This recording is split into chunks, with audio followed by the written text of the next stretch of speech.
Good morning সবাইকে। তো আজকে ছিল ট্রেনিংয়ের লাস্ট ডে।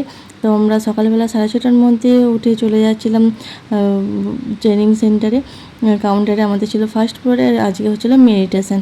তো মেডিটেশন হয়ে যাওয়ার পরে আমরা চলে এসেছি সাংবিকে রেডি করে নিয়ে। একটু আমাকে বললাম চলো কলকাতায় আসতে একটু মর্নিং ওয়াক করে আসি। তো মর্নিং ওয়াক সেরে নিয়ে আমরা এখন চলে এসেছি ব্রেকফাস্ট করতে।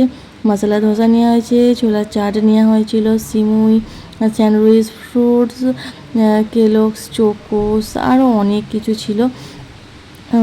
সবগুলো আর খাওয়া হয়নি। এখানে ইডলি, ধোসা, উত্তপম সমস্ত কিছুই ছিল।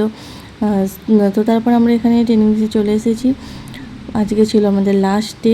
সবার সঙ্গে লাস্ট ছবি তোলা হয়েছে, লাস্ট ভিডিও করা হয়েছে, সবার সঙ্গে লাস্ট সাক্ষাৎ করা হলো।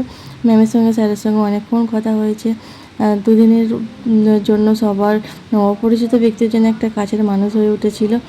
লাস্টে আসার সময় খুবই একটা মন খারাপ লাগছিলো সবার জন্য। তো ম্যাম এখানে দিয়েছিল আমার মেয়ের জন্য দুটো টিয়ার মিল্ক। তো এবার চলে যাবো আমরা বাড়ি। তো আজকের ভিডিওটা এই পর্যন্তই।